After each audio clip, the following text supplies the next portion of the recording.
కేటీఆర్ సవాల్ విసిరారు. Safe game వద్దు, స్ట్రైట్ ఫైట్ చేద్దామన్న కేటీఆర్ మల్కాజ్గిరి పార్లమెంట్ స్థానంలో పోటీ చేద్దామని అన్నారు.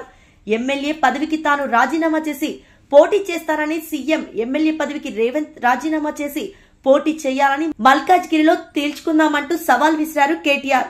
రేవంత్ కు దమ్ముంటే రైతులకు 2 లక్షల రుణమాఫీ చేయాలని, మహిళలకు 2500 మహాలక్ష్మి స్కీమ్ అమలు చేయాలని డిమాండ్ చేశారు. అలాగే బీసీఎస్సీ సబ్ ప్లాన్ తక్షణమే అమలు చేయాలని అన్నారు కేటీఆర్.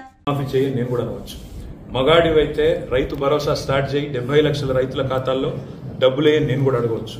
మగాడివైతే మహాలక్ష్మి స్టార్ట్ చేయి, 1,67,00,000 మంది ఆడబిడ్డలు ఉన్నారు, నెలకు 2,500 ఇస్తానన్నావు, స్టార్ట్ చేయి నేను కూడా అడగవచ్చు. కానీ నేను ఇవన్నీ ఏమనట్లేదు. ఒక్క సీట్ అయినా గెలవము అనే మాట మాట్లాడావు కదా. నీకు నిజంగానే దమ్ముంటే రేవంత్ రెడ్డి గారు, నేను సవాల్ చేస్తా ఉన్నా, నేను నా సిరిసిల్ల ఎమ్మెల్యే పదవికి రాజీనామా చేసి వస్తా. నువ్వు నీ ముఖ్యమంత్రి పదవికి, కొడంగల్ ఎమ్మెల్యే పదవికి రాజీనామా చేసిరా. నీ సిట్టింగ్ సీటు మల్కాజ్గిరిలో ఇద్దరం కొట్లాడదాం. ఆ ఒక్క సీట్లోనే తేల్చుకుందాం. ఈ రాష్ట్రం అంతా అతలాకుతలం చేయాల్సిన అవసరం లేదు. ఆ ఒక్క సీట్లోనే నేను వస్తాను మా పార్టీ తరఫున, నీ తరఫున నూరా, నీ కాంగ్రెస్ పార్టీ తరఫున. అక్కడ తప్పకుండా తేల్చుకుందాం. ఎందుకంటే ఒక్క సీటు గెలవను అని మాట్లాడుతున్నాం. మరి నీ మల్కాజ్గిరి పార్లమెంట్ సీట్లో అసలు ఎన్ని ఎమ్మెల్యేలు గెలిచింది కాంగ్రెస్ పార్టీ? గుండుస్తున్నాం. ఎంతమంది కార్పొరేటర్లు గెలిచారు నీ మల్కాజ్గిరి పార్లమెంట్ పరిధిలో?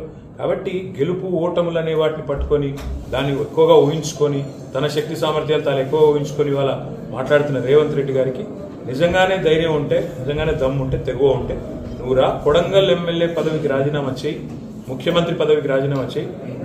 మన మల్కాజ్గిరిలో నీ పార్టీ అభ్యర్థిగా నువ్వురా, నేను కూడా నా ఎమ్మెల్యే పదవికి రాజీనామా చేసి నేను కూడా వస్తాను. అక్కడే తెచ్చుకుంటాను.